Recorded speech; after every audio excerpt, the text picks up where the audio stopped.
Eccoci.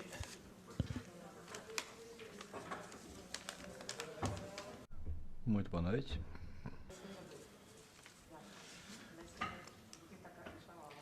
Grazie a tutti per essere qui ad assistere a questo evento, l'arte abbraccia.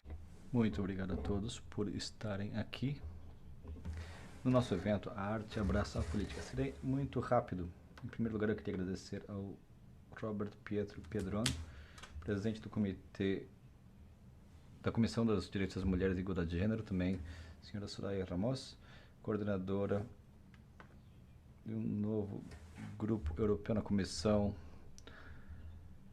dos Direitos das Mulheres e Igualdade de Gênero.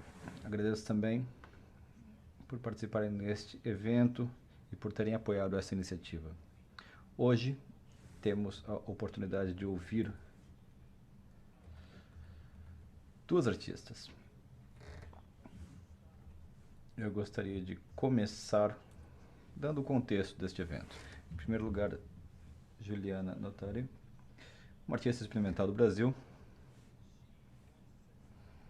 Uma vez ela disse uma coisa que é muito relevante para o evento de hoje. Ela disse que a arte é provocação. A arte tem que dar respostas. Não tem que dar respostas, tem que fazer perguntas. Também deveria permitir que encontremos formas de ler o mundo. É isso que fazemos aqui hoje. Essa é uma mensagem importante para passar aos políticos também. A política procura respostas para os problemas de hoje. Nespun é uma artista de rua da Polônia e está numa posição única, pois consegue combinar uma arte ancestral, como a renda, com uma arte mais contemporânea, mais dominada pelos homens, que é a arte de rua. Ela escala prédios de 30 metros de altura, no calor, no frio, enfim, é uma atividade muito exigente do ponto de vista físico, é um sinal de emancipação e liberdade de expressão. E estes são dois valores que essa instituição deve sempre proteger. Por isso, muito obrigado por terem respondido ao nosso chamado e estarem aqui conosco, e eu passo a palavra a Roberta.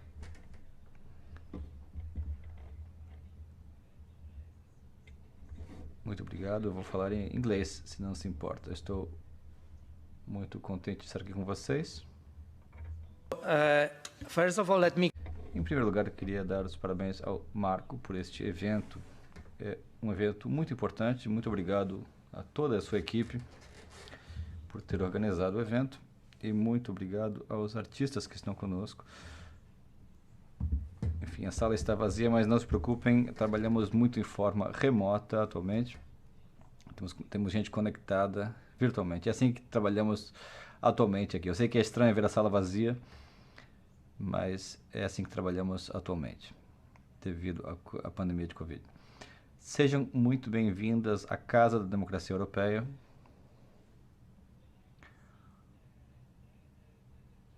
Ao ver o título desta exibição, eu devo dizer que fiquei um pouco receoso, pois quando a política se envolve com a arte, e quando a arte abraça a política, bom, eu sinto que deve haver algo provocador, alguma coisa está acontecendo, pois quando os políticos mexem com a arte, geralmente o que acontece é a censura, restrições, sempre há algo errado acontecendo. Eu não quero que os políticos se metam com a arte. Mas é o que estamos fazendo aqui, portanto, eu estou aqui muito curioso para saber o que vai acontecer neste debate, que tipo de arte temos aqui. E por isso eu também estou muito orgulhoso, pois estamos participando neste momento com duas famosas artistas, Juliana Notari e Nespun. Ambas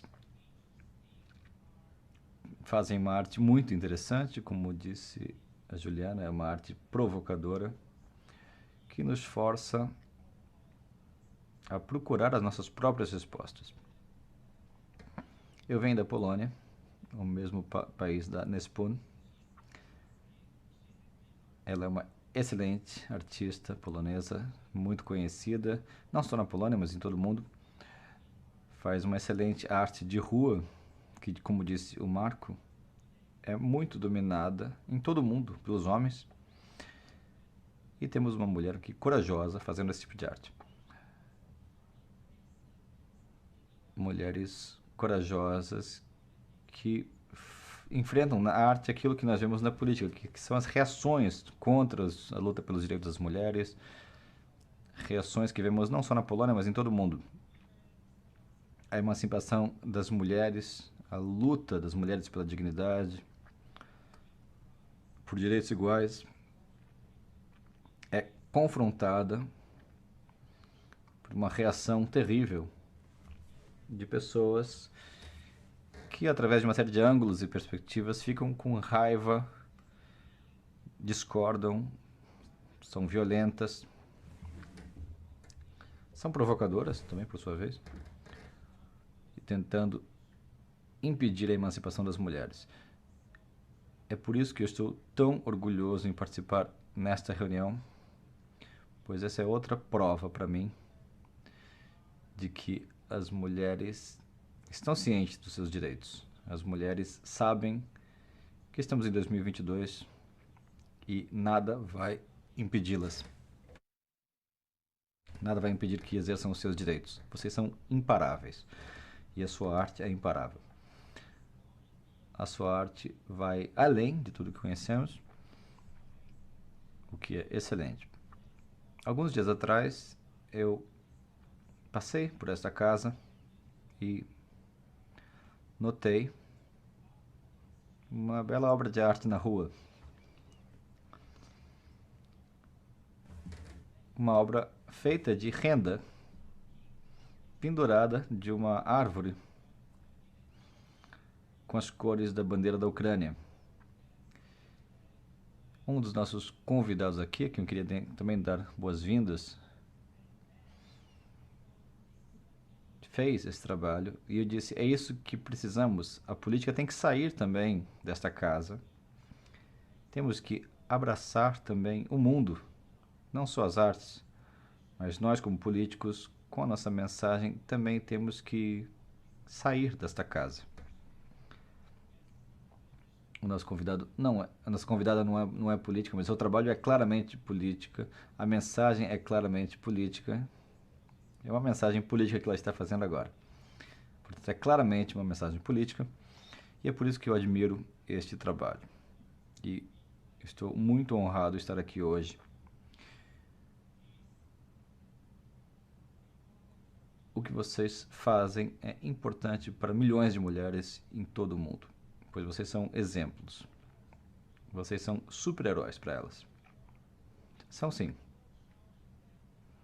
Vocês estão mostrando a força, a coragem, a potência, a energia para promover mudanças. Eu sei a importância de tudo isso na política. Temos aqui muitas mulheres na sala e também muitas mulheres conectadas online. Bom, por exemplo, tem uma Soraya que trabalha aqui comigo na comissão, que é uma excelente líder feminina, que dá um exemplo e dá força e coragem a milhões de jovens e mulheres para promover a mudança, para que o mundo seja um lugar mais seguro. E eu vou terminar por aqui dizendo que este evento está acontecendo num lugar especial, mas também num momento especial, em que milhões de meninas e mulheres estão fugindo de suas casas, estão escapando de bombas dos soldados russos que abusam sexualmente das mulheres, que usam a violência e que invadem seu país. Nesse momento especial precisamos de mais mulheres, mais pessoas como vocês, que dão esperança às mulheres. Não só força, não só potência, coragem, mas também esperança. Para mostrar que a paz é possível, que é possível viver num mundo seguro e que um dia vamos viver num mundo onde todos sejam iguais e ninguém tenha que fugir de sua casa por um bombardeio ou outras razões. Portanto, muito obrigado pelo seu excelente trabalho, a sua coragem e a sua força. Boa sorte. E bem-vindas a esta casa. Obrigado, Marca.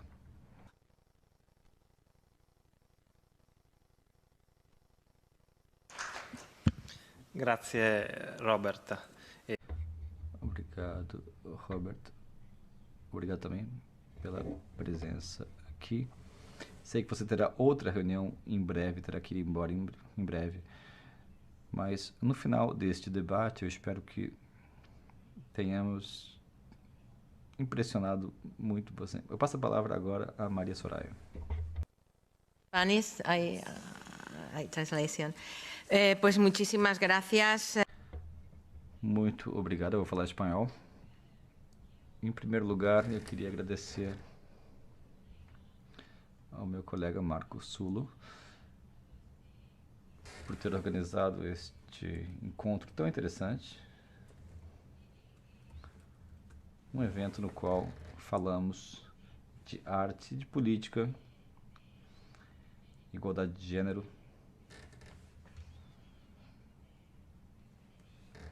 Foi difícil pensar em um evento como esse, você conseguiu fazê-lo e organizou um encontro que nos permite conhecer o trabalho de Juliana Notari e Inês Poon e compartilhar a mesa com elas, duas artistas. Bom, eu vou ser muito breve para que elas possam falar e possam explicar o que elas fazem, por que é que o fazem, e é um prazer poder compartilhar este momento com o presidente da Comissão da Igualdade, Edron.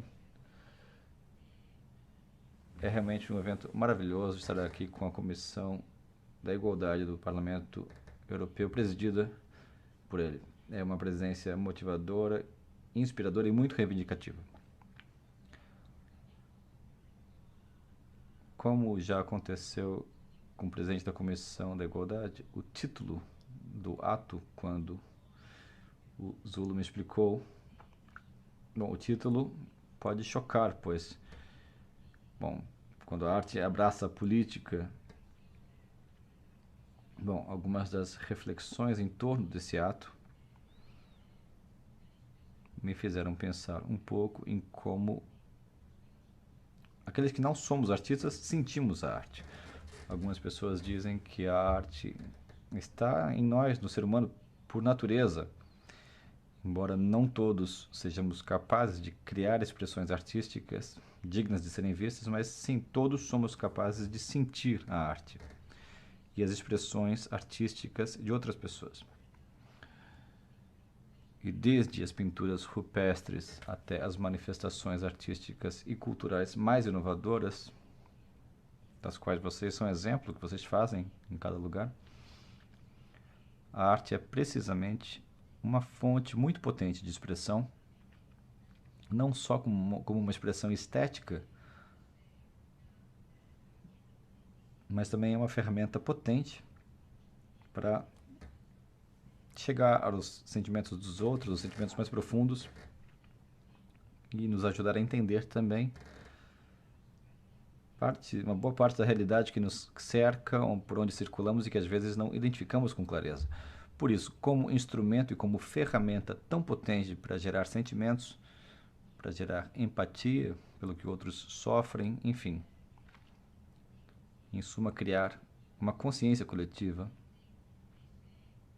a arte é um instrumento para mudar a realidade, um instrumento para o compromisso social e político, e foi e é, sem dúvida, uma ferramenta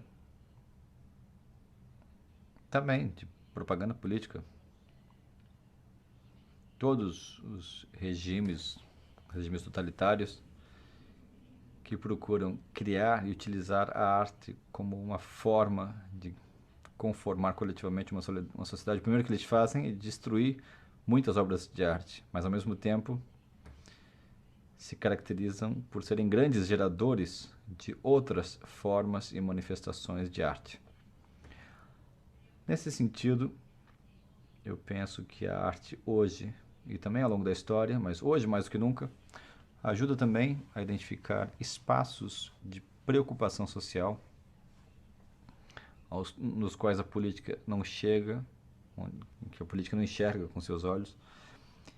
E eu penso que a presença e o papel das mulheres é absolutamente fundamental, pois a arte ajuda a formar uma visão do que nos acontece, do que acontece na sociedade. E é muito importante que essa visão não seja só transmitida ou maioritariamente pelos homens. Por isso, a arte feita pelas mulheres e para a sociedade inclui aí um elemento chave de diversidade para a nossa realidade. Eu queria trazer aqui só alguns dados que têm que ser indicados, que é aqui para fazer arte, para trabalhar com liberdade, para gerar uma forma de nos expressarmos nas diferentes modalidades da arte. E aqui nós temos certamente umas modalidades muito edificantes. Também é preciso que haja uma certa liberdade econômica. E nesse sentido, essa realidade no mundo da arte entre os artistas muitas vezes não ocorre. Alguns números. Na União Europeia, as obras femininas representam só entre 3 e 5% das coleções permanentes de toda a Europa. Essa porcentagem não é muito mais alta, 5% nos Estados Unidos. E desde 1980, só entre 4 e 12% dos prêmios de arte, em todas as diferentes manifestações, foram concedidos a mulheres. No meu país, por exemplo, temos mais mulheres que estudam nas academias de belas artes, muitas mais. No entanto, ao longo de toda a vida, são muito mais homens que podem viver do seu trabalho artístico. O valor das obras dos homens é mais alto, muito mais alto. Eu não quero dar muitos números aqui, mas eu penso que essa vulnerabilidade e essa desigualdade estrutural que é transferida também ao mundo da arte é consequência também de um dado que é muito impactante. No meu país, entre os artistas jovens de 21 a 30 anos, 62% são mulheres. Elas vão nas academias de arte, estudam artes, e, portanto, são 62,5% dos artistas nas diferentes manifestações, mas na idade de 70 anos, ou seja, quem se manteve ao longo de toda a vida vivendo daquilo que sabe fazer, daquilo que ele sabe fazer bem, do que gosta, só 23% nessa idade são mulheres. Isso mostra claramente como esses obstáculos e desigualdades estruturais não só privam as mulheres, como em muitas outras áreas da igualdade, mas também nos priva toda a sociedade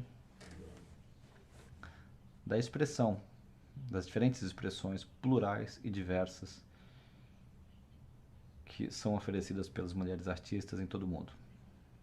Portanto, eu termino por aqui da forma como eu comecei, agradecendo ao Marcos Zulo, o presidente da comissão que está aqui presentes, comissão FEM, e, como já disse, as duas em privado, que essa é uma oportunidade única de poder estar com vocês e conhecer vocês. Obrigado.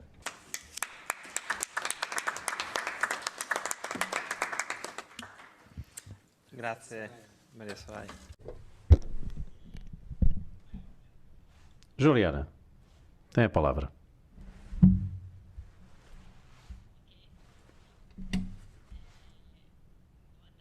Well, good afternoon, and first of all, I'd like to thank the invitation from Marcos Zulo for being here and all. Acontecesse, e a todos vocês e a quem está nos assistindo aí, né, nas redes.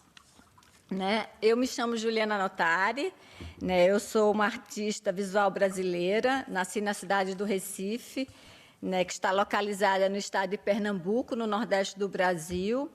Já morei em outros países, em algumas cidades do Brasil, mas atualmente eu resido em Olinda, né, que é uma cidade patrimônio histórico da humanidade. Eu já somo, ao longo da minha trajetória artística, mais de 20 anos.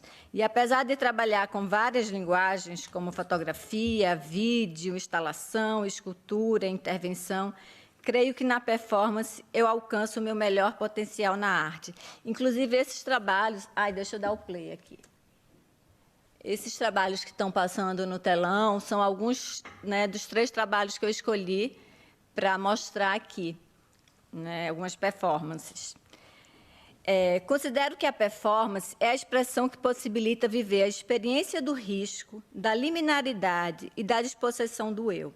Busco, através da minha experiência artística, me transformar por meio da minha poética. E é na performance onde encontro esse lugar, no qual a produção estética se associa à produção subjetiva de forma mais efetiva. Muitos artistas optaram pela performance por se libertar dos meios de expressão dominantes, ou seja, a escultura e a pintura, né? E das restrições que enxergam no trabalho dentro dos sistemas de museus e galerias. O percurso da performance no século XX se desenhou como uma história de um meio aberto, poroso e com um número de variáveis ilimitadas. Dentre as diversas linguagens contemporâneas e seus hibridismos nas artes visuais, a performance, enquanto experiência estética, ocupa uma posição bastante privilegiada e fértil em possibilitar a eclosão de dissensos, pois sua linguagem, por si só, já produz dissensos que parecem escapar ou ir além do campo da arte. Enquanto artista e pesquisadora da arte, participando de um evento sobre arte política como este, não poderia deixar de citar o filósofo francês Jacques Rancière. Para ele, tanto a política quanto a arte possuem uma dimensão estética intrínseca. Isso porque o que caracterizaria essencialmente a arte e a política seria uma suspeição das regras que regulam a experiência normal. Assim, a experiência estética em ambos os planos, tanto na política como na arte, tem o papel de gerar rupturas com o senso comum. A experiência estética interfere diretamente no modo como pensamos e vivenciamos o cotidiano, e, por isso, pode inverter as ordens existentes e estabelecer novas relações entre realidade e aparência, tanto no plano individual como no coletivo. A estética, portanto, atravessaria todo o processo político e a arte seria o campo mais acolhedor à exploração dos possíveis, da apreensão ou expressão daquilo que até então é inominável para o intelecto e para o pensamento racional, sendo, então, antecipadora do que pode vir a ser e daquilo que a sensibilidade intui e indica. É por isso que a arte tem um potencial de enxergar além e vislumbrar diferentes futuros. Entendo que, diante dos enormes desafios apresentados pelas crises sociais, econômicas, subjetivas e ecológicas do mundo atual, as artes expõem questões importantes e fundamentais a partir de modos específicos de investigação da experiência contemporânea. Insisto na força da arte e parto da concepção de que as ações artísticas têm a capacidade artístico-política de provocar desarranjos nas formas hegemônicas de ver e de sentir, como também reativar a sensibilidade e a empatia do indivíduo. Olhando em retrospecto meus 20 e poucos anos de trajetória artística, é possível constatar que o meu interesse principal são as experiências vividas na criação das obras e as sensações presentes na contemplação ou participação do espectador. No meu trabalho artístico, há o desejo de potencializar o corpo e a experiência. Nele, o corpo está presente não apenas nas performances, mas também em objetos, em desenhos, em intervenções, ou misturado com seres vivos não humanos. Mas é importante dizer que, quando me refiro ao corpo, também me refiro ao pensamento. Afinal, não existe pensamento potente sem o corpo potente e vice-versa. Sendo o corpo o meu principal território de expressão, muitas vezes na minha obra, ele surge acompanhado de questões relativas a determinados temas, como nascimento e morte, sexualidade, feminismo, feminismo, trauma, acaso, perversão, encontros entre a animalidade e a humanidade. Contudo, esses temas na minha obra estão sempre atravessados pela questão da sexualidade e da morte. Minhas obras sempre dialogam com questões subterrâneas, escatológicas e desejos. Questões sempre rechaçadas pelo ser humano perfeito, propagandeado pela sociedade castradora e conservadora. Me interessa escavar, retirar as camadas daquilo que a sociedade recalca, tampona e prefere não lidar. Por isso, o tema da morte e da sexualidade são frequentes na minha produção. Esses temas se tornaram tabus justamente porque são extremamente potentes e revolucionários. Não interessa ao sistema capitalista neoliberal lidar com a morte. A consciência do limite e da finitude atrapalha a noção de progresso surgida na modernidade, calcada em certa noção de crescimento infinito da produção de bens e mercadorias para a satisfação e evolução da humanidade. A consciência da finitude vai contra a noção de progresso predatória ilimitada que o capitalismo necessita, pois o indivíduo que tem essa consciência não é um bom consumidor.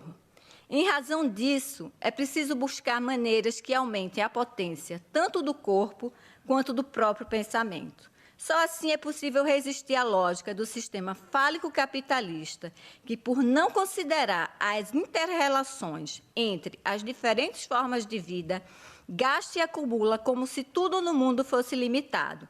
Por isso, estamos vivendo uma crise climática avassaladora e entramos no antropoceno. Sabendo que o corpo também é um campo de batalha linguístico e político, há 5 séculos, desde que o sistema patriarcal encontrou o sistema colonial capitalista, que esse sistema elege determinados corpos e territórios contra os quais se faz a guerra. Os corpos negros foram barbarizados durante a escravatura, os indígenas sofreram extermínio durante o período da colonização das Américas e as mulheres foram perseguidas e mortas durante o período da caça às bruxas. De diferentes modos, esses corpos e outros continuam sendo reprimidos, mutilados ou mortos. A violência encontra, porém, novas armas bastante criativas e sofisticadas. Os dispositivos de invenção e reinvenção dessas armas permanecem funcionando a pleno vapor, pois o sistema patriarcal capitalista precisa impor seu jugo sobre esses corpos para subalternizá-los e, por isso, precisam ser constantemente vigiados e controlados. O que se pretende dominar e calar nesses corpos? Que poder é preciso oprimir ou silenciar? Sendo os corpos das mulheres um dos focos de interesse da minha pesquisa artística, através dele, busco refletir sobre os milênios de dominação sexual e reprodutiva da mulher e trazer à tona os processos de inferiorização e silenciamento que o patriarcado impõe, tentando reduzir tais corpos à mera força de trabalho. Há séculos, o corpo feminino é um território onde muitas batalhas são travadas. Nas lutas pelo direito ao voto, à educação, direito ao corpo, direitos reprodutivos, liberdade sexual, combate à violência, equidade salarial e contra as discriminações relativas à raça e orientação sexual, entre tantas outras. A desconstrução dos preceitos interiorizados e reafirmados pelo discurso patriarcal passa a ser uma luta contínua que necessita ser alimentada incessantemente. Tal discurso não reflete apenas o domínio do homem sobre a mulher, pois o conceito de patriarcado abarca uma estrutura social e hierárquica bastante ampla. Isso porque o patriarcado opera enquanto instituição em todas as demais instituições, o que o faz predominar não apenas no Estado, mas no corpo e na psique de todos os membros que fazem parte de determinado grupo humano, incluindo todas as áreas de conhecimento. Enfim, a ideologia patriarcal molda nosso modo de pensar, sentir, perceber e desejar. Apesar das conquistas dos últimos séculos, a grande maioria das mulheres e das mulheres trans vivenciam uma série de desigualdades, violências e mortes por conta de seu sexo e seu gênero.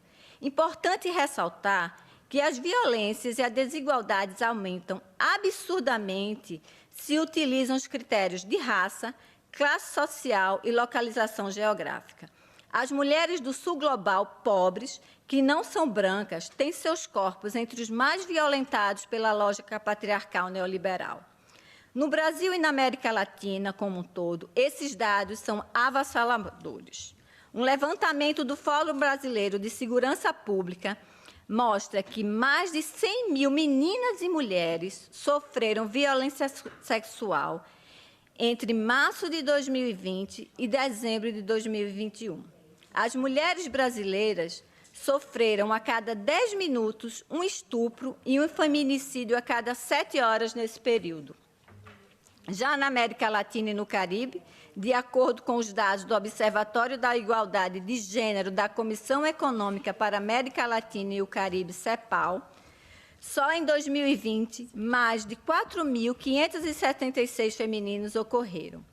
No Brasil, apesar da transfobia ser crime desde 2019, ainda assim, o país segue no topo há 13 anos do ranking da Transgender Europe, dos países que mais matam pessoas transexuais, das quais, globalmente, 96% dos assassinados são mulheres trans ou pessoas transfemininas.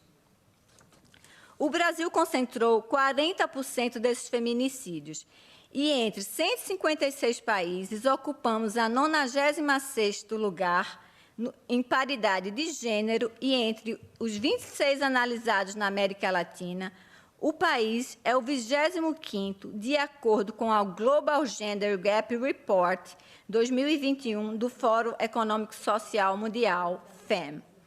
Finalmente, vale lembrar que os direitos humanos das mulheres incluem o seu direito de ter controle e decidir livre e responsavelmente sobre todos os assuntos relacionados com a sua sexualidade, incluindo a saúde sexual e reprodutiva, livre de coerção, discriminação e violência, e que isso é fundamental para o alcance da igualdade de gênero, sem a qual, por sua vez, jamais alcançaremos o desenvolvimento sustentável. É preciso lembrar que, no Brasil, a violência contra os corpos das mulheres não é só física. Um exemplo claro do machismo e da misoginia no campo da política foi o afastamento, em 2016, da nossa ex-presidenta Dilma Rousseff, do PT, Partido dos Trabalhadores. O seu impeachment foi um golpe que teve explícito o preconceito de gênero contra ela por parte da sociedade e da grande mídia, que forjou a construção de sua imagem de descontrolada.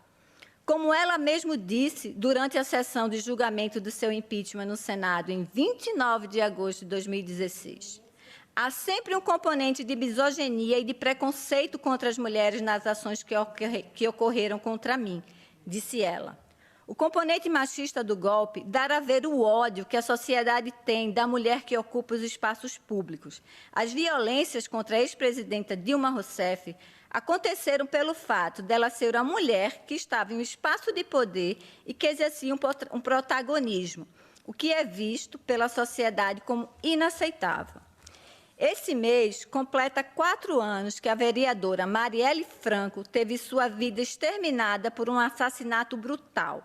A vereadora do Rio de Janeiro, pelo PSOL, foi executada na região central da cidade. Os criminosos estavam em um carro que emparelhou com os da vereadora e efetuaram vários disparos que também mataram o motorista. Até hoje, o seu assassinato, que tem fortes motivações políticas, continua impune e as investigações sem respostas. Marielle era porta-voz de múltiplas identidades. Era negra, como a maioria dos que morrem, vinha da favela, de onde vêm os mais desfavorecidos, mulher preta, a classe mais frágil e sujeita à violência da população brasileira, lésbica, o que a coloca em outro grupo atacado pela homofobia. Carregando todas essas identidades criminalizadas, ela era uma explosão de força. Era a representação de várias lutas políticas que vêm sendo massacradas nos últimos anos, mas que seguem resistindo, inclusive, através da sua memória. Enquanto mulher, artista visual, militante de esquerda e habitante do Sul Global, desde sempre fui atravessada por diversas violências de gênero. Sendo assim, é possível perceber componentes dessas violências nos meus trabalhos artísticos que realizo. Mas é importante ressaltar que esse meu tom mais realçadamente feminista dos últimos tempos passou a ser amplificado pela força dos processos que os feminismos protagonizaram nos últimos anos. No centro da revolta global, talvez o feminismo seja o principal protagonista das lutas atuais contra o neoliberalismo. Apesar de conseguir situar meu trabalho no contexto das lutas femininas de hoje, creio que ele alcança as questões feministas principalmente através de uma dimensão traumática fundada no corpo. Agora vou falar de 3 trabalhos, alguns deles já foram exibidos aqui no telão acima. Esses são trabalhos que dialogam de algum modo com essas violências. Esses trabalhos fazem parte da pesquisa artística que venho desenvolvendo há anos sobre gênero e sexismo. Eu me interesso por questões referentes à presença do corpo feminino em contraposição a uma sociedade que se orgulha da virilidade do falocentrismo. É importante dizer que há mais de 20 anos a imagem da ferida vulva está presente em muitos dos meus trabalhos. A aproximação da vulva com a ferida remete à questão da violência imputada aos corpos das mulheres ao longo da nossa história.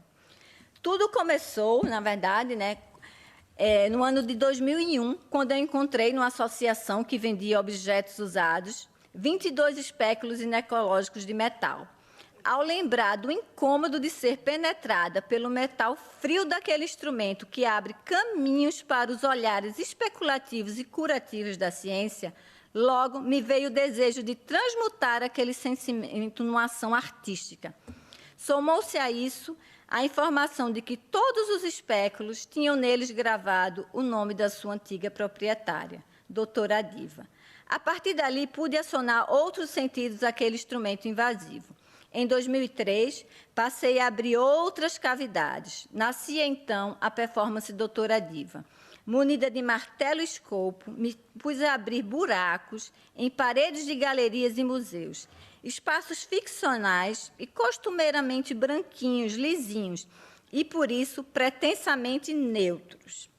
Vestida de branco como uma médica, o que remetia aos tecnocientificismos que, historicamente, têm sacralizado tanto os procedimentos da medicina quanto as operações da arte, marretei aquelas paredes até a minha exaustão física. Após abrir os buracos em forma de ferida vulva, eu os banhava com sangue de boi e, em seguida, esfiava os espéculos que havia encontrado anos antes. O outro trabalho é a videoperformance Amo Amas. Ela foi realizada em 2018 na cidade de Belém do Pará, norte do Brasil, na região amazônica. Em Amo Amas, eu escrevo outra de minhas feridas em um grande e ancestral corpo vivo de uma árvore samaúma. Em um gesto de persistência, carregado de força mística, eu adentro a floresta amazônica, levando instrumentos cirúrgicos e meu próprio sangue menstrual, coletado ao longo de 9 meses, e vou em busca da centenária árvore samaúma, a grande mãe sagrada da floresta, para a realização de uma ação ritualística e intrusiva que finda por deixar uma marca encravada na floresta. A samaúma é uma das maiores árvores da Amazônia e é considerada por muitos povos da floresta como a mãe sagrada da floresta, com raízes muito profundas e sapupemas, que são suas raízes externas, utilizada pelos povos da floresta para a comunicação. Ela é cercada de muitos mistérios e possui inúmeras propriedades medicinais e espirituais. Segundo a crença de algumas tribos amazônicas, da água retirada do seu tronco formou-se o rio Solimões. Para outras etnias indígenas, ela liga o mundo do céu e da terra, realiza a passagem entre o mundo humano e o mundo espiritual e simboliza a imortalidade.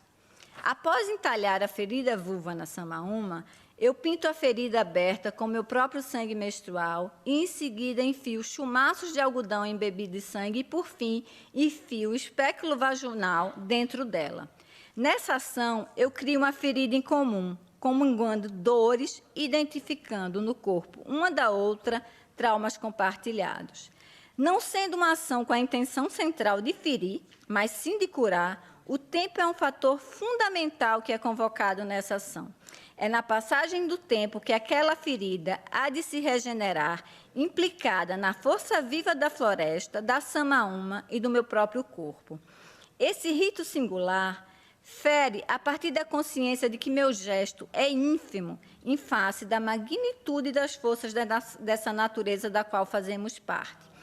Isso faz lembrar a fala do pensador e ativista de defesa dos direitos indígenas, Ailton Krenak, quando diz que nós, humanos, somos apenas uma mínima célula desse organismo vivo, fluido e sem fronteiras.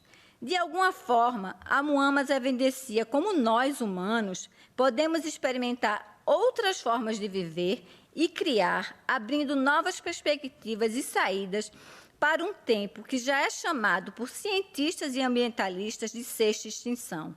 A Muamas também é a tentativa de fechar a ferida aberta pela colonialidade e modernidade. A última obra que vou falar é a obra Diva. Diva é uma intervenção na paisagem em forma de ferida vulva, né, que mede 33 metros de comprimento por 16 de largura e 6 metros de profundidade.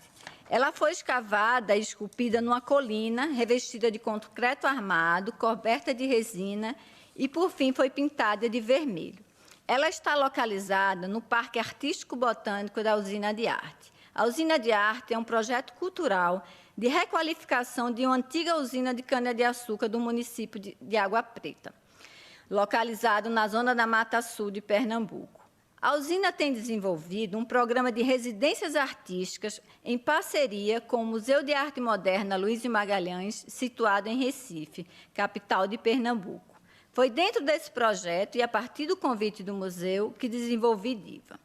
No final de 2020, ao fazer uma postagem nas mídias sociais com texto e fotos da obra comemorando a sua conclusão, esse post e eu fomos violentamente atacados nas redes sociais, o que fez com que a obra viralizasse a ponto de repercutir em mídias digitais e impressas de comunicação em vários países.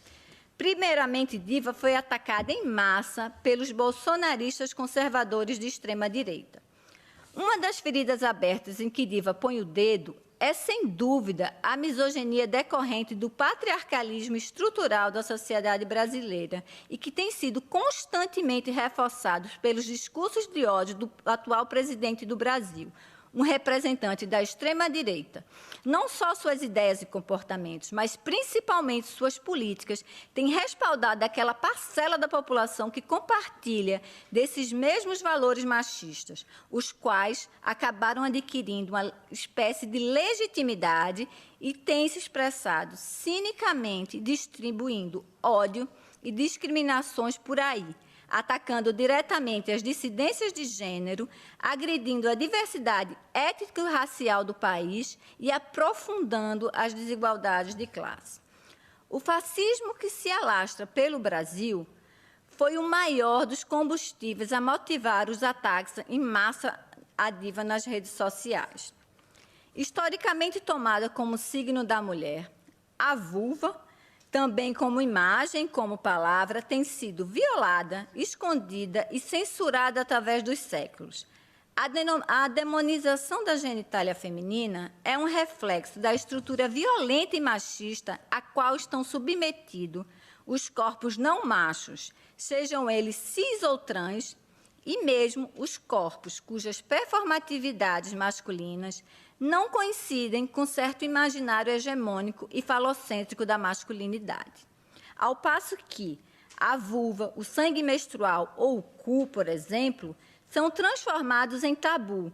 De outro lado, temos a sagração do falo, tomado como símbolo de vitória, de coragem, de força, de poder. A totemização da genitália masculina, em detrimento de outras, é certamente um processo que produz desigualdades simbólicas e que deve ser confrontado. Creio que Diva teve a capacidade de mobilizar a ponto de mover grandes estruturas. o debate foi instigado e foi posto. A dimensão sagrada da vulva, além da sexual, desperta um medo desse órgão tão potente. Diva remete ao sangue. O sangue menstrual também é um elemento que a sociedade patriarcal capitalista busca abolir, associando a sujeira e vergonha, bem como a função única de reprodução da mulher, de procriação. Há em diva uma dimensão que abrange a sexualidade e a morte, o que potencializa a obra.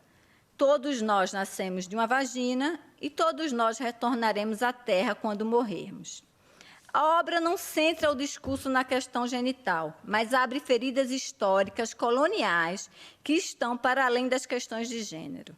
Há também uma discussão e questionamento sobre as feminilidades, além de uma denúncia da violência contra os corpos, incluindo o do próprio planeta Terra. A problematização em torno da questão racial e da classe social se deu a partir das críticas a uma foto postada por mim nas redes sociais, mostrando o processo de construção da obra. Nela, eu, a artista, uma mulher branca, apareço em primeiro plano, e os trabalhadores, na maioria negros, trabalham na obra ao fundo. O fato é um retrato da sociedade brasileira. O mundo da arte, um dos mais elitizados campos sociais, não é um mundo à parte da sociedade. Ele espelha a sociedade, incluindo todos os seus problemas.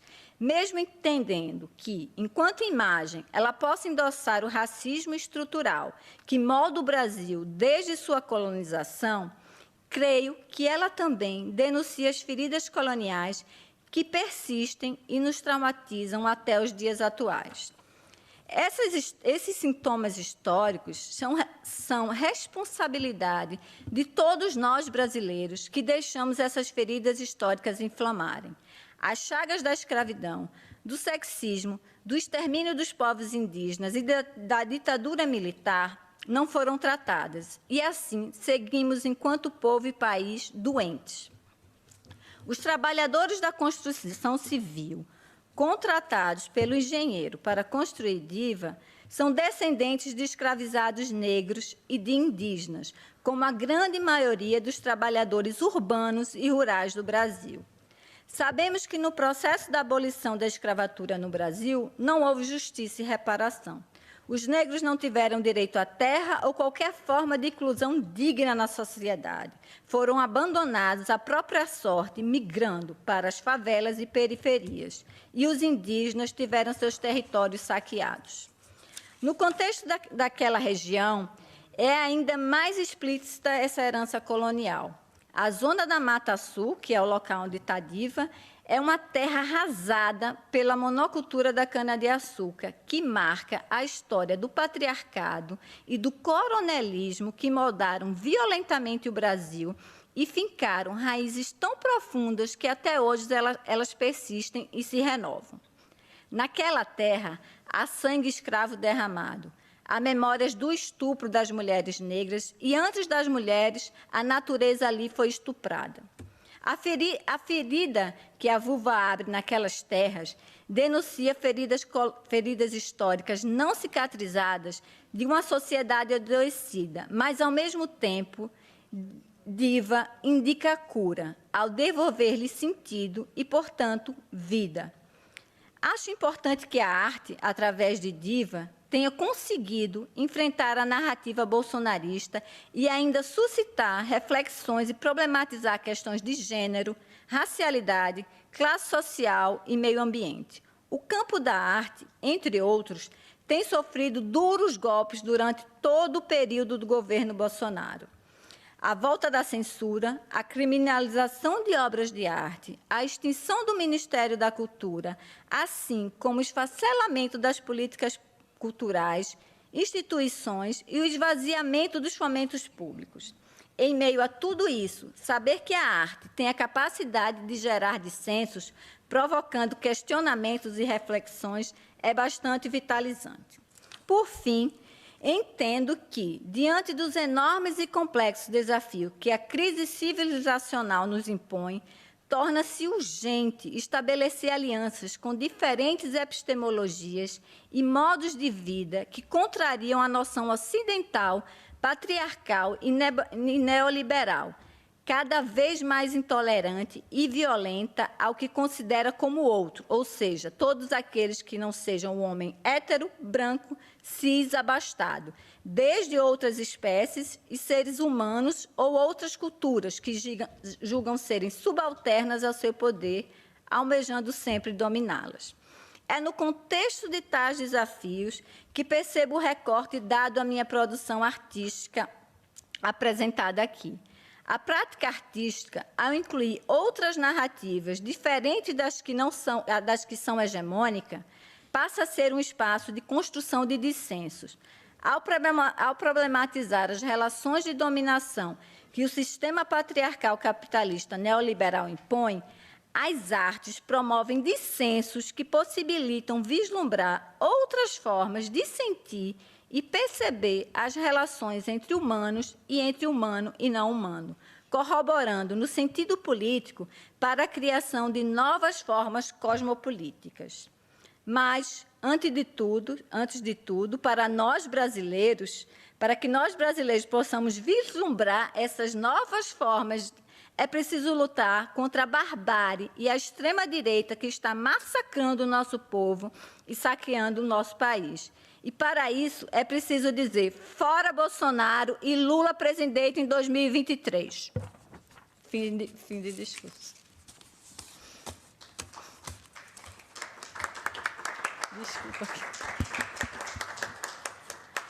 Desculpa que foi meio longo. Grazie. Muito obrigado, Juliana. É claro que temos assim uma imagem. As imagens que vimos aqui são muito fortes e convidam-nos a nós a pensar naquilo que disse e que pensou. E agora passo a palavra ao Nespo. Tem a palavra. Ora, muito boa tarde. E muito obrigado pelo convite.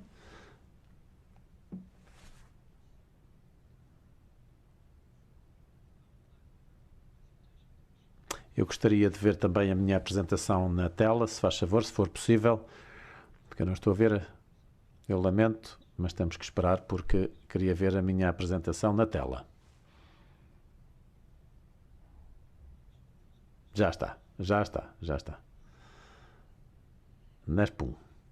Mais uma vez, eu chamo-me Nespum, sou uma artista de rua, fui convidada aqui para falar sobre as minhas experiências individuais relativamente à ligação entre política e arte, já que eu sou uma artista urbana e de rua. Vou concentrar-me nesta área, porque eu a conheço muito bem. E eu vou mostrar as minhas experiências. Ora, a arte de rua, no conhecimento comum, é identificada com uma mera arte. São áreas diferentes da arte, mas é verdade que ambas as áreas são dominadas por homens. Por que razão é que as coisas são assim? Ora, uma verdadeira arte de rua é ilegal, está relacionada com uma espécie de risco pessoal, consoante o país. Referimos-nos a ser multado, detido, preso, ser vítima de violência, etc. E por isso, para podermos estar dispostos a fazer arte de rua, para estarmos aqui suscetíveis de poder fazer este tipo de arte, em geral são homens que exercem este tipo de arte. Eu mostro-vos aqui um filme, um vídeo, isto é arte de rua pura e dura. Vamos tentar aqui aumentar o volume, o som, precisamente porque este tipo de arte significa que podemos ser vítimas de violência. Por isso, em geral, são homens. Este é o meu tipo de arte, de performance, completamente ilegal. Pelo menos no meu país.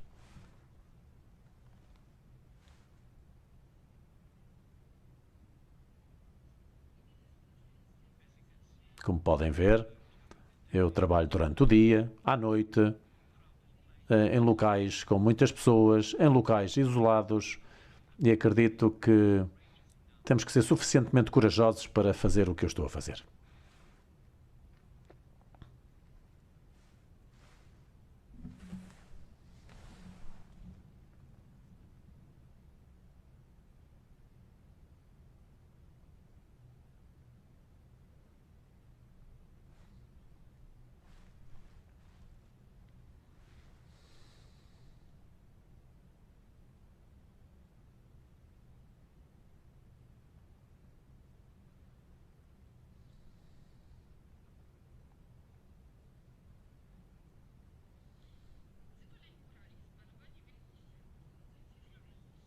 Morais são muito exigentes fisicamente, tipo trabalho de construção. É preciso utilizar equipamento pesado, é preciso levar baldes com tinta, é trabalho que é feito com diferentes condições climatéricas. Este tipo de trabalho físico, em geral, é realizado também por homens, por ser físico. E por que razão eu, a realizar este tipo de artista de arte de rua, imaginem-me a mim a pintar quadros em casa. Ora, esse é um tipo de arte íntima, pessoal. Eu pintaria algo completamente abstrato, lutaria com os meus demónios e tentaria traduzir os meus demónios e mostrar-lhes os meus quadros. Mas eu decidi mudar. Decidi ser uma artista urbana e decidi pintar na rua. Aqui está uma das minhas instalações. Eu vou mostrar-vos aqui um vídeo de 1 minuto que vos mostra aquilo que eu tenho vindo a fazer. Aqui está uma combinação de arte de rua e murais. É outro tipo de atividade e tipo de energia. Aqui, em termos físicos, é pesado.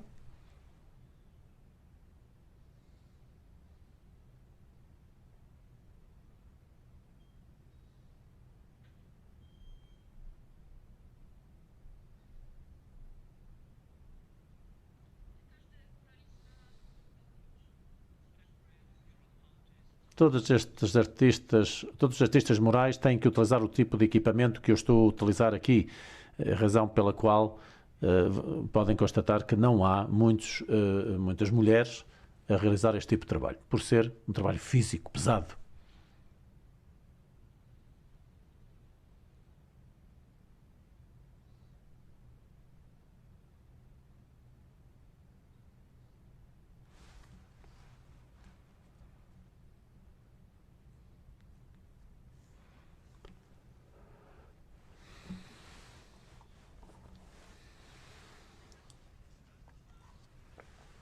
Aqui também trabalho com cerâmica,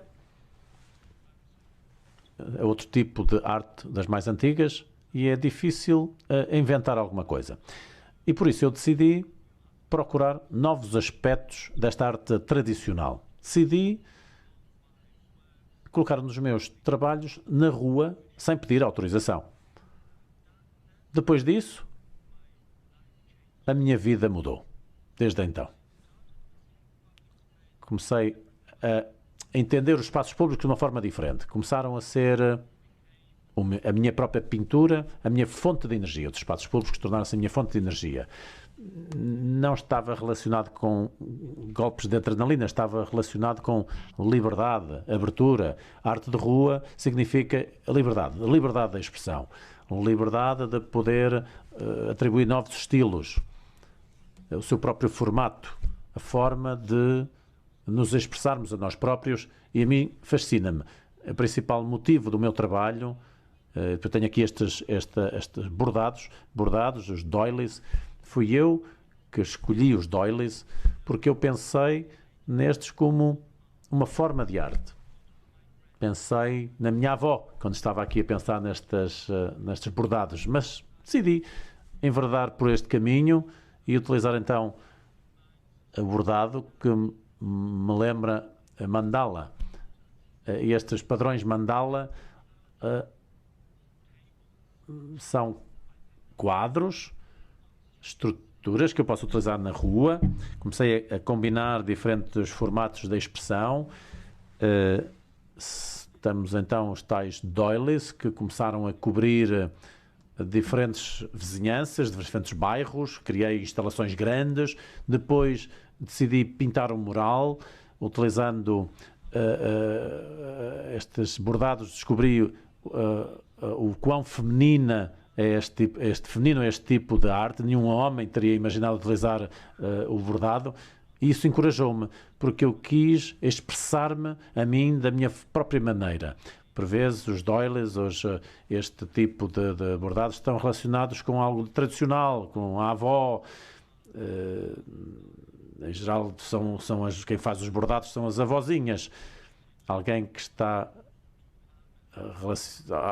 traz à mente casa, generosidade, família, amor, e daí que a minha arte seja muito feminina. A minha arte abraça e ao mesmo tempo atrai as mulheres, mesmo as mulheres mais idosas. 70% de todos aqueles que me seguem são mulheres. Mas eu devo admitir que eu nunca me senti discriminada quando estou a realizar a minha arte. Eu vou agora mostrar-vos um bom exemplo da forma como a minha arte está tão bem relacionada com as mulheres. Vou mostrar-vos um vídeo, muito breve também, que vos mostra a minha performance, concentrando-me aqui na pintura de bordados. E quando estava aqui a fazer esta pintura, a polícia veio ter comigo e perguntou-me o que eu estava a fazer. Disse-me que era proibido, disse-me que era ilegal. E depois um grupo de senhoras idosas que estavam a sair da igreja começaram a falar com a polícia, com a gente. Discutiram a questão de eu estar a pintar os bordados, até que realmente a polícia teve mesmo que sair porque as senhoras estavam a defender-me. E eu decidi concentrar-me aqui então neste tipo de arte, porque durante centenas de anos, durante séculos, este tipo de arte foi a forma de reunir as mulheres, de se poderem estar juntas, de falar umas com as outras, que utilizando o bordado como uma expressão, criando assim grupos, criando vizinhanças. Eu, aliás, visitei a Grécia, onde as mulheres ainda continuam a fazer este tipo de bordados, uma arte, num bairro, numa zona de um bairro, numa rua. E durante o nosso trabalho sentimos-nos como um só, neste caso uma só. E uma das principais características das mulheres é o facto de sermos gentis.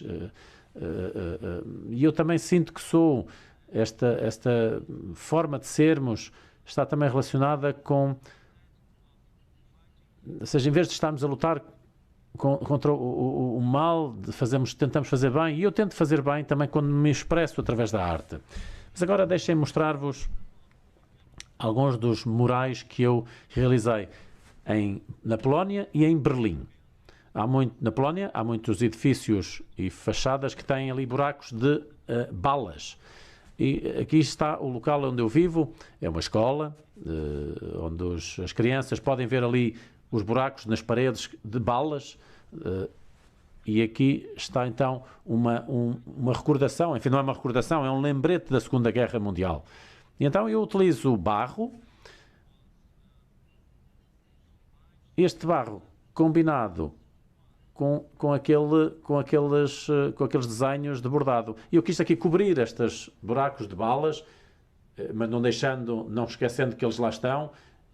Este aqui já está novamente aqui nos Balcãs, outro exemplo da minha performance.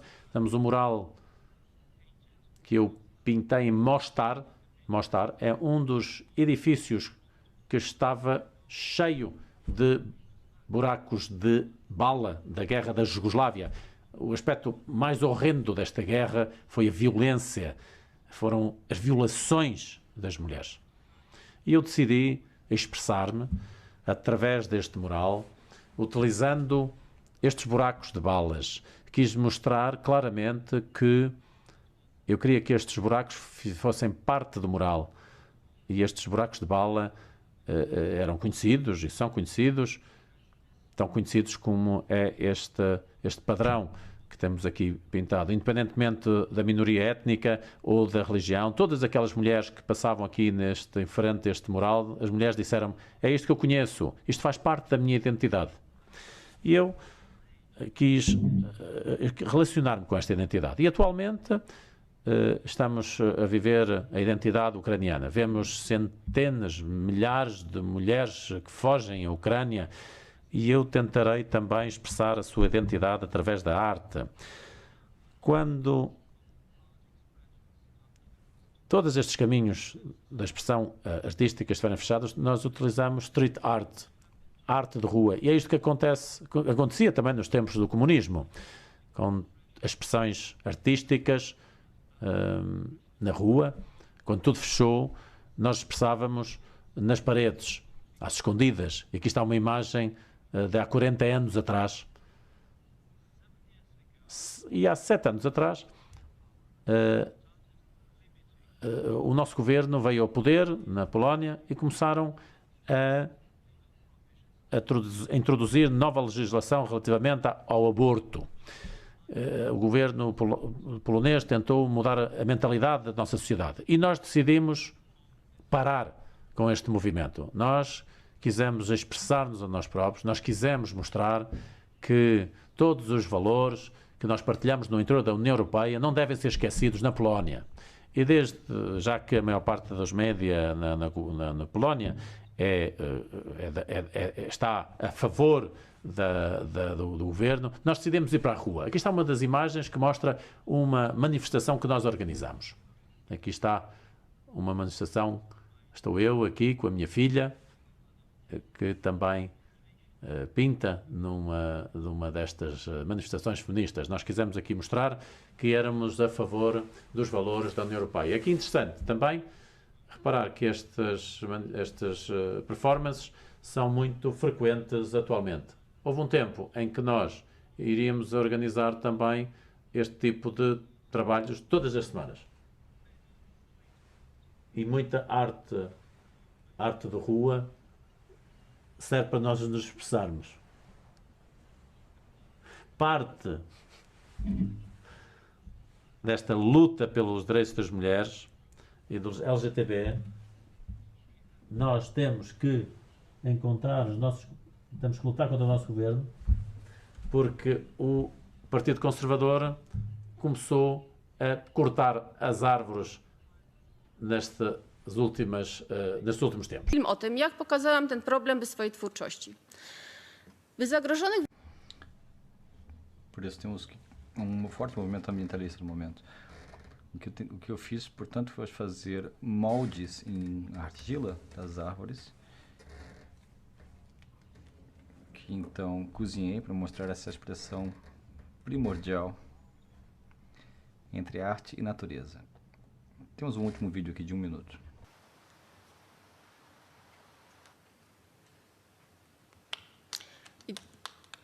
Tam, gdzie pobrałam te odciski, to już tego lasu nie ma. Portanto, eu coletei essas amostras de uma floresta que já não existe. Foi toda cortada. Essas árvores já não existem.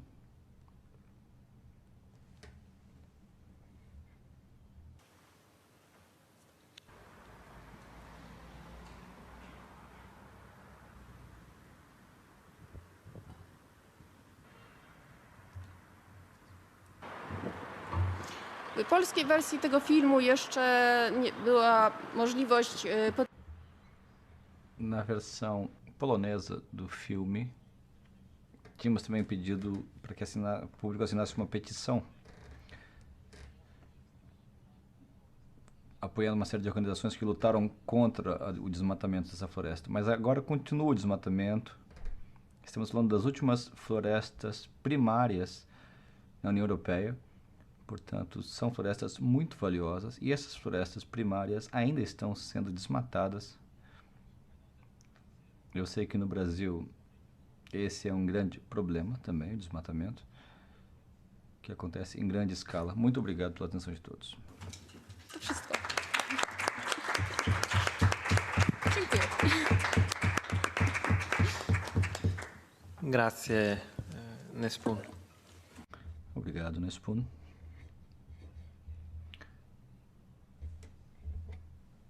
Bom, agora podemos ter uma sessão de perguntas e respostas, se os presentes tiverem alguma pergunta a fazer às nossas convidadas. Bom, eu também vou fazer minhas próprias perguntas, pois eu vejo que há muitos pontos em comum entre as experiências de vocês, as suas capacidades de provocar, por exemplo, através da arte. É preciso o fato de usarem a arte para conscientizar em relação a algo e como uma ferramenta para comunicar o que é que precisa ser feito. Vocês falaram sobre as reações negativas ao seu trabalho. E eu queria saber mais também sobre as reações positivas que vocês vivenciam. Portanto, qual é a avaliação positiva que vocês fazem? Enfim, aquilo de positivo que o trabalho de vocês levantou.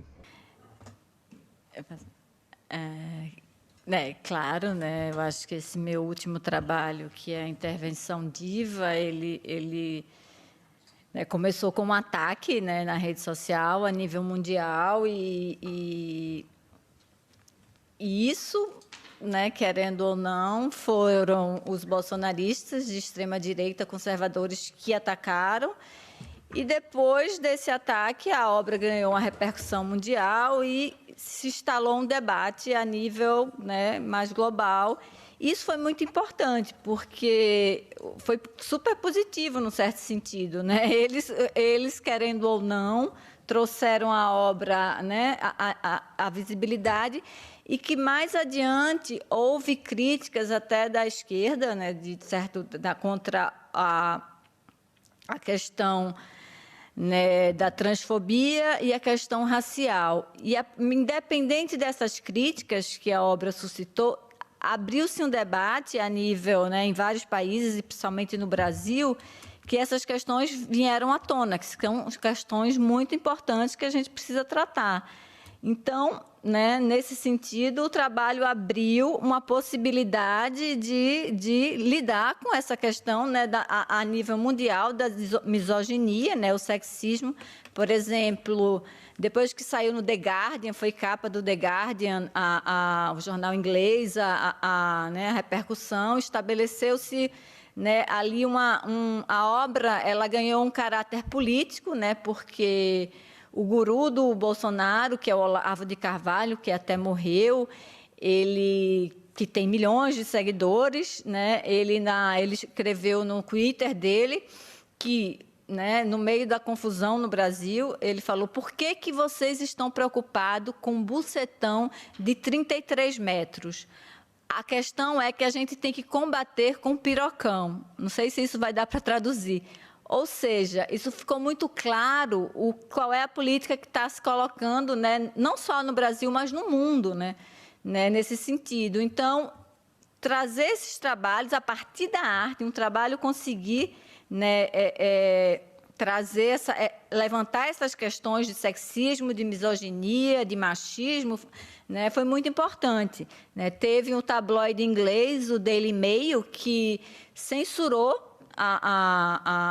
e essa imagem que, né, porque os jornais ingleses terminam sendo, né, replicado para o mundo todo. Então, na China, na Índia, a CNN, colocaram a foto da representação da vulva, porque diva é uma obra que já é simbólica, né? Ela não é uma vulva, ela não é uma vagina explícita, ela é uma escultura. E eles pixelaram a obra, a foto da obra, inclusive pixelaram o reflexo da obra no lago. Então, isso causou assim, um espanto a nível, né, global, assim, porque é muita misoginia, é muita raiva, é muito ódio, né, da mulher. Então, isso, né, é óbvio que quando eu fiz a obra, eu sabia que eu vivo num mundo na Terra, eu sei que, né, que a gente vive aí cinco séculos de patriarcado e que isso ia ter uma repercussão, mas não imaginei que ia ser a nível global, até porque hoje a tecnologia, as mídias sociais é extremamente, né, avassalador o nível de comunicação, a rapidez com que isso alcança, né? Então, a questão positiva toda, principalmente desse meu trabalho, é que trouxe questões importantes para o debate, né? Inclusive questões do meio ambiente, questões da transexualidade, questões de raça, né, de gênero. Então, né, esse é o lado positivo, porque o ataque ele tem um lado positivo, né? Tudo tem um lado positivo, que é a arte está aí, a arte não está para trazer resposta, não, a arte está para criar, né, dificuldades mesmo, para criar questões, né, encontrar problemas e levantar discussões. Então, eu acho extremamente positivo nesse sentido. Grazie mille. Spoon? Muito obrigado. Nespoon? Ja chyba jestem jakąś przeciwwagą. Muito obrigado. O que eu posso dizer, bom, talvez seja um ponto para contrabalançar a questão. Pois a minha arte não é tão divisiva, a minha arte une mais do que divide. Quando eu crio um mural, quando eu crio uma performance, uma instalação, as pessoas passam, elas veem o que eu estou fazendo, elas passam por aquele lugar todos os dias, pois estão indo para o trabalho, estão indo para a casa dos pais. Portanto, quando alguém passa diariamente por ali, me vem trabalhando ali, todos os dias no mesmo lugar, quando eles me veem no segundo, terceiro, quarto dia, as pessoas são cada vez mais simpáticas comigo, elas me trazem comida, dizem palavras simpáticas. As pessoas que me veem diariamente trabalhando no mural ou numa instalação, elas gostam daquilo e querem me apoiar, me ajudar. Quando eu pinto um desenho de uma renda, eu sempre tento pintar alguma coisa que remeta à cultura local, os desenhos locais. As mulheres locais me mostram as obras que fazem naquela região e eu seleciono algo daquilo. Eu quero pintar alguma coisa local. Isso encoraja outras mulheres a trazerem também o trabalho que elas fazem. Elas também trazem a família, trazem os maridos, as filhas. Pessoas mais velhas vêm falar comigo, os jovens também. Portanto, aquilo tem um efeito unificador. E é isso que eu queria dizer. A arte da renda, de certa forma, une as pessoas. Grazie. Grazie di essere qui. Muito obrigado. Obrigado por estarem aqui, por compartilharem o trabalho que vocês fazem. Agradeço a todos que estão aqui presentes também. E com isso podemos terminar, então, esta parte da nossa reunião. Sem dúvida, vamos ter também agora depois uma exibição artística.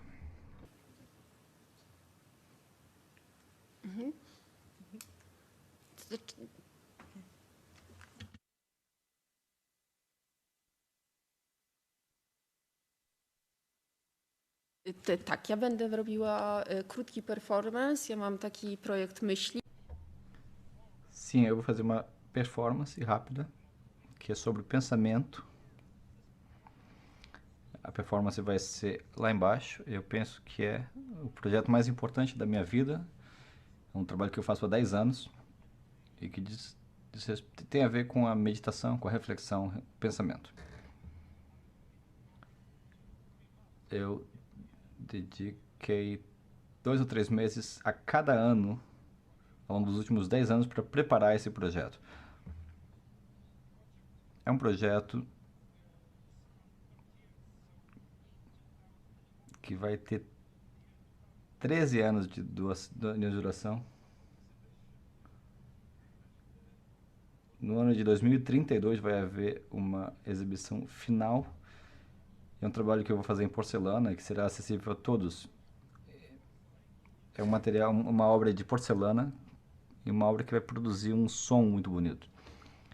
Portanto, ao manusear essa porcelana, essas obras, essas peças, isso vai criar um som bonito, vai ser como o som do mar, e com isso a gente não vai conseguir ouvir os nossos próprios pensamentos. A ideia do trabalho